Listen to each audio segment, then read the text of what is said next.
software connection and activation.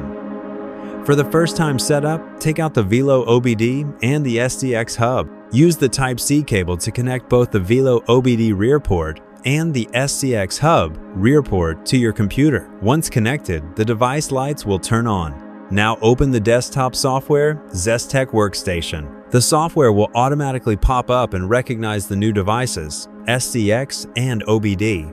Note, you can connect them at the same time or one by one. They don't have to be plugged in simultaneously. Click on the new device in the software to enter the activation screen. Confirm your warranty date and sales region. In the Setup Wizard, select your specific car model, for example, the BMW G Chassis series, to complete the initialization.